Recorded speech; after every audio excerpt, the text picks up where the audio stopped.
Hey guys, welcome back to the channel.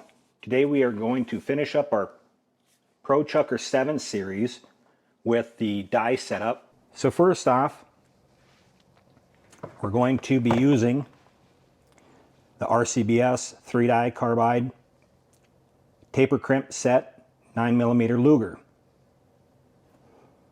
The skew on this is 20-515. Now they suggest that we use the Power Punch decap assembly. So we're going to change this out in our resizing die. I already have this loosened. Set this off to the side.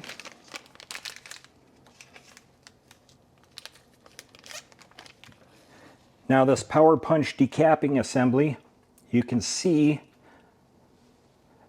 that it moves just a bit, and hopefully this will give a better result to depriming our cases. According to the instructions, it's supposed to protrude about 3/16 of an inch below the die, which to me I eyeball and adjust when I put it into the die holder. And then finally, remember to replace the nut.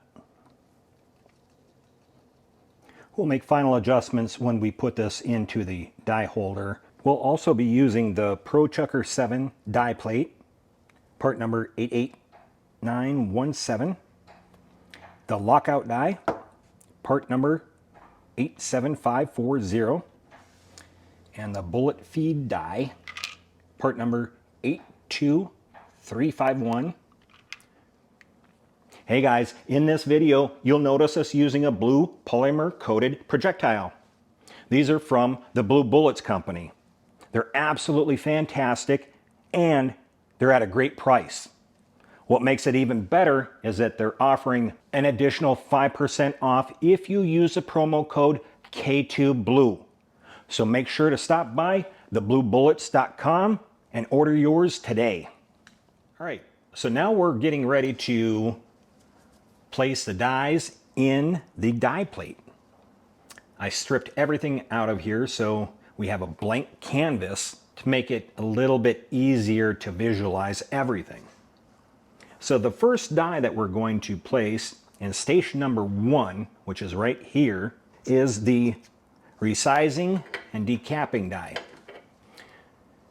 In the instructions, it says that the decapping pin should come out the bottom of the die about 3/16 of an inch.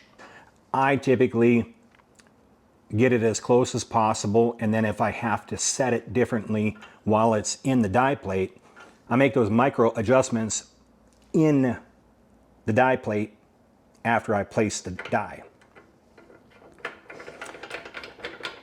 So we'll start screwing this in. We're going to run the ram all the way up to the top. All we're going to do is run the die down until it touches the base plate or shell holder. Just barely touches it. That's it. Once we feel that little bit of resistance, we can go ahead and set our locking ring.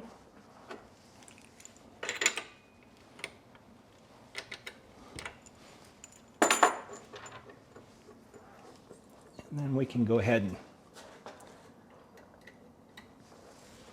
screw in our brass screw as well. Now we're set.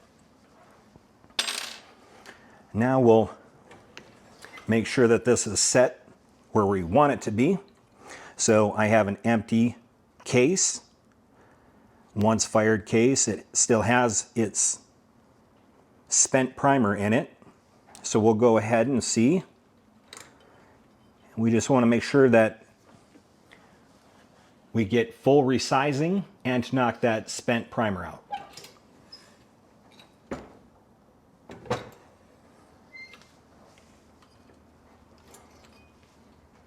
Which we didn't. Okay. So here we'll loosen this up.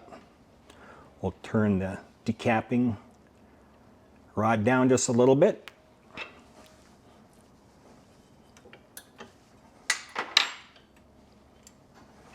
Try it again.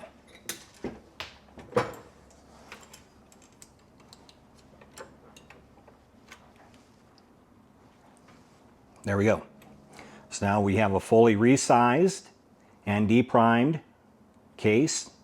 We're set. Station number 1 is now done.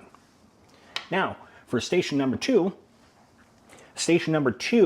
is our priming and expanding station. So we'll run the ram all the way up to the top. We'll turn the die down until it just touches the base plate, shell holder. Once it does, we'll just back it off just about a quarter of a turn. Once we have that done, we'll tighten down the locking ring. It should be set there. I'm going to screw in the brass screw to make sure that doesn't move. Now what we want to do is we want to adjust the expander plug to the point where we get a good seating into the case mouth. Now we can go ahead and set it now, but we're going to have to make final adjustments once we put the bullet feeder into the die plate. As I've already been through this once before, and you have to make micro adjustments in order to make the bullet feeder work. You have to have it expand the case mouth to a certain extent that it will actually activate the bullet feeder die to work. We'll go through the whole process and I'll explain everything and we'll see where we end up. So we'll go ahead and put this case in the case holder, running it all the way up to the top. We're going to dial down the expander plug until we just meet resistance. Once we meet resistance, we're going to lower the ram, turn this, maybe a half turn, quarter turn to a half turn. I'm not a purist, so. Then I'm just going to take one of these projectiles and see if it seats nicely in the case mouth, which we need to make some additional adjustments. So we'll continue to dial this down. I'm going to turn this down another half turn, quarter turn to a half turn. You'll have to make your adjustments as you see fit. Still not there. Another half turn. We don't want to over flare the case mouth, as we will have a lot of issues as we go on to not necessarily number 3, but we will when we go to number 4, 5, and so forth. So we're still needing to adjust this a little bit more, so we'll dial it down another half turn. And we're just going to get this to a place where we feel that the projectile sits in the case mouth where it won't fall over, tip over, or what have you. But we don't want to over flare. Okay, so right now I got it set pretty well, I think, where the projectile sits in the case mouth. It should be okay, but we'll have to make some final adjustments once we get the bullet feeder into the die plate later. So no worries there. We don't have to take a look at the priming. We can see that it's working appropriately here. I took the primer tube off, so we had a little bit of more free space so I could tighten things down and it not being in the way and everything. But we can see that the primer pusher is coming up through the base plate. That's functioning normally, and our primer mechanism back here, which you cannot see, is working appropriately as well. So we're doing well here, folks. All right, so we have this set. We need to make sure to lock this down so this doesn't move on us. Maybe.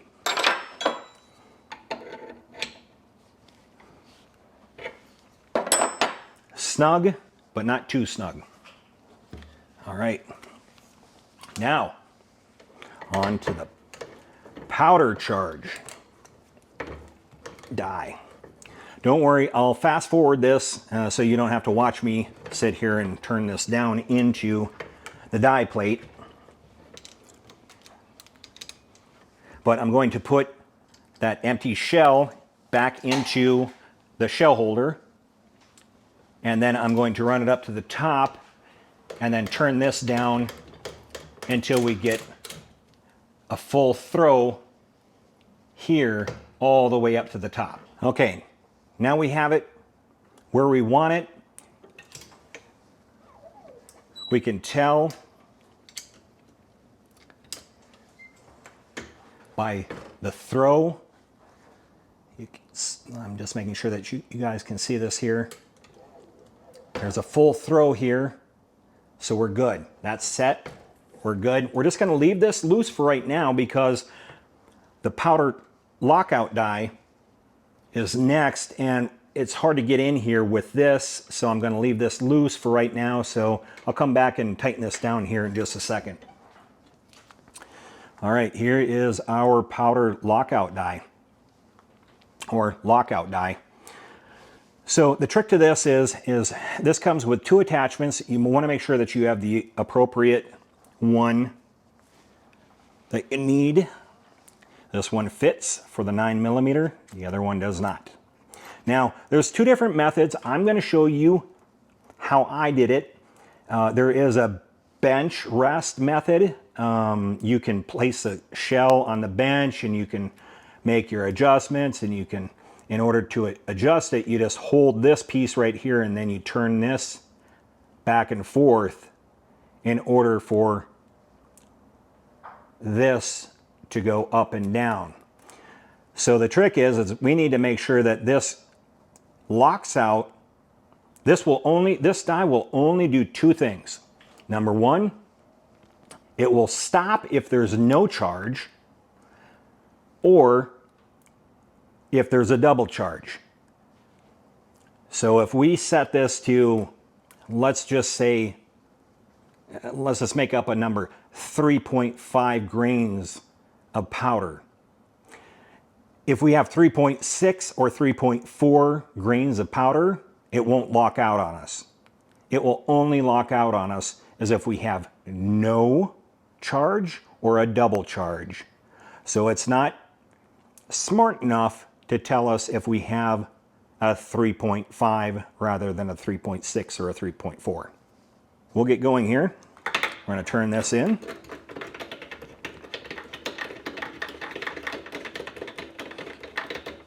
So this die, what we'll want to do is just run this up for right now, run it down, and then we'll make adjustments once we get the correct powder charge into the case, and then we'll make that adjustment later. So right now, we'll just simply temporarily lock down the powder thrower and the lockout die right now until we get on to the rest of it. All right, moving right along. So the next one is the bullet feeder die. This is where you're going to go back and forth and fiddle around with the expander die and the bullet feeder die. And I'll explain that I'll show you in just a second here. Now, We're going to run this up to the top of the ram. We'll dial this die down until it just touches the case mouth. And we'll start loading the projectiles into the projectile feeder tube, otherwise known as the bullet feeder tube.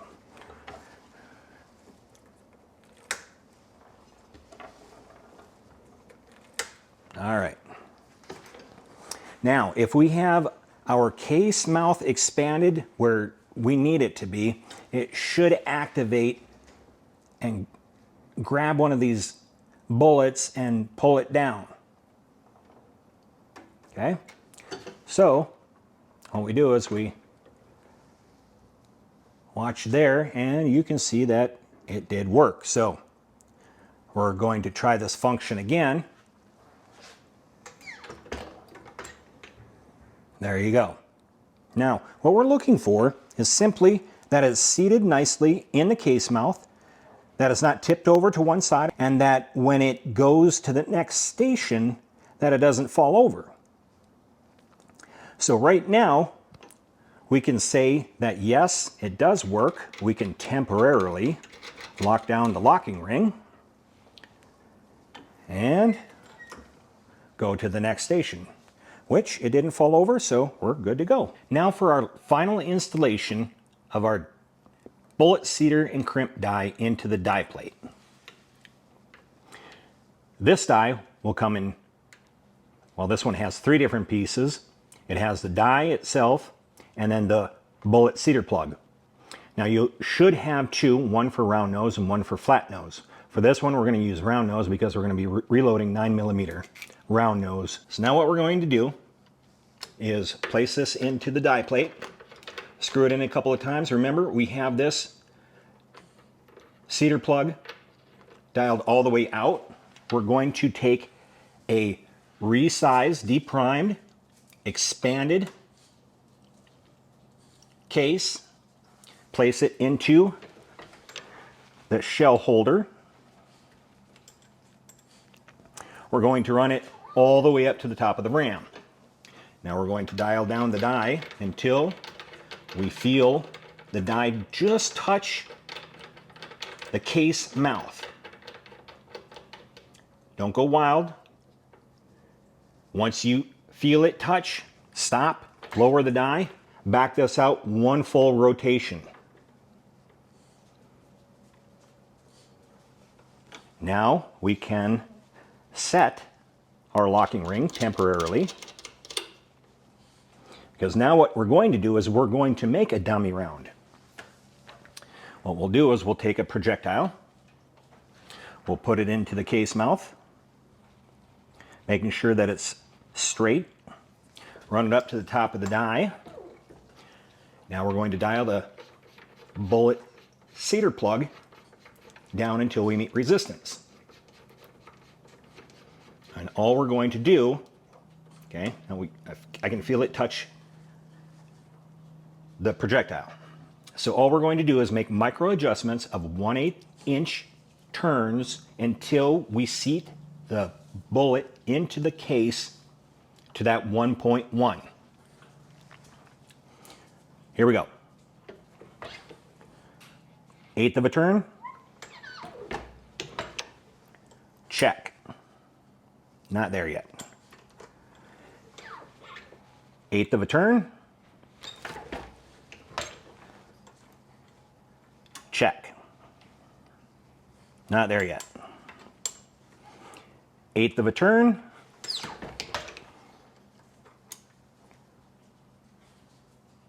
Check. Not there yet. 1/8 of a turn.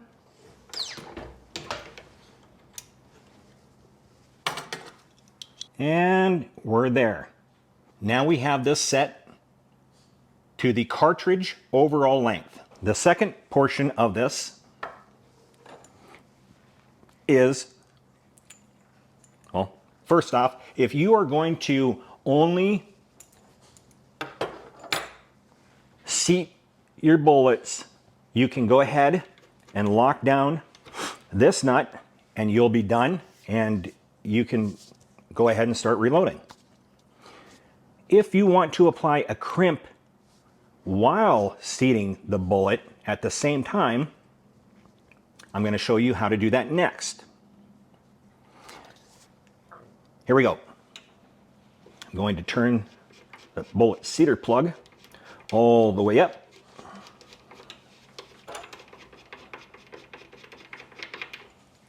Loosen up my locking ring.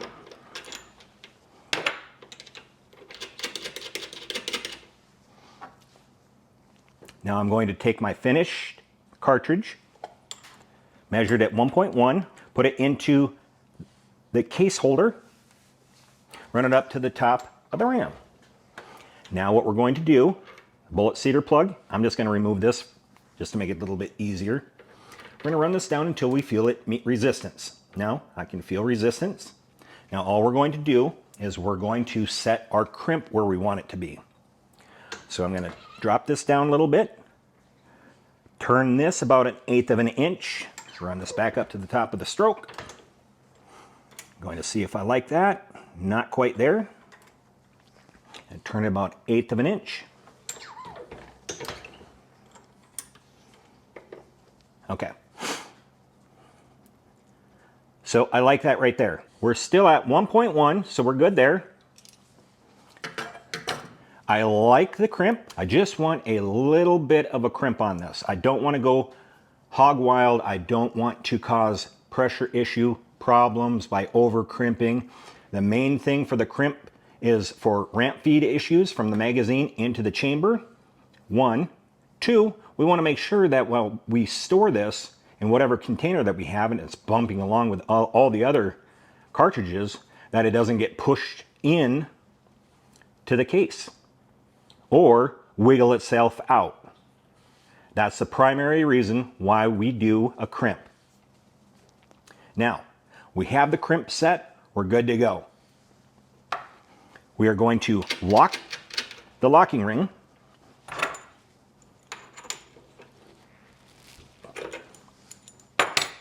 Take our finished cartridge, place it back into the shell holder, run it up to the top of the ram. We're going to take our bullet seating plug and we're going to turn this down until we meet resistance. Once we meet resistance, we're going to stop. We're going to back the ram off just a little bit and we're going to turn the bullet seating plug down just a smidge. Just a little bit of a turn, not much, okay? Here we go. Boom, right there. Now we're going to lock this locking ring. Locking nut, I should say. Again, you don't want to go overboard.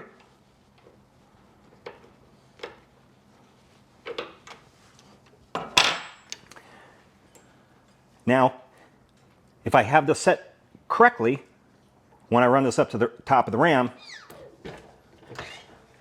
nothing should happen. You shouldn't push the projectile into the case any further. We should still have our measurement. We should still have our measurement at 1.1, which we do. Perfect. And we have a nice crimp. So we have a completed cartridge. Now we're going to double check our work. We're going to take a resized, deprimed, expanded case, place it into the case holder, take a projectile, place it into the case mouth. We're going to run it up to the top of the stroke. Now we're going to check to make sure that we still have the correct coal cartridge overall length, which we do, 1.1, and the crimp where we want it. Now, one thing to note is that you'll see that with a 9mm, because this is a tapered resizing die, we'll get a wasp-like appearance or a bottleneck type of appearance. Totally normal. Nothing you can do about it. Don't worry about it. It doesn't affect anything. One final check is that we are going to take our chamber gauge This is from RCBS. I'll drop a link in the description below. I'm going to make sure that this seats the chamber gauge. It's not sitting above. And then we're also going to check, we're going to set this down on the table and make sure that the projectile isn't sticking out the top here as well. So that will give your maximum cartridge overall length. And now you're ready to go and set your powder thrower, put in your primers, and start reloading. One quick note before we end this video. On the next video, we're going to be exploring what 3D Reloaded sent us for accessories for the Pro Chucker 5 and 7. We're really excited to see what that's all about. So make sure to look out for our next video. I hope you enjoyed this video. Make sure to like, subscribe, and hit that notification bell. Make sure to also follow us on Rumble. We'll see you next time.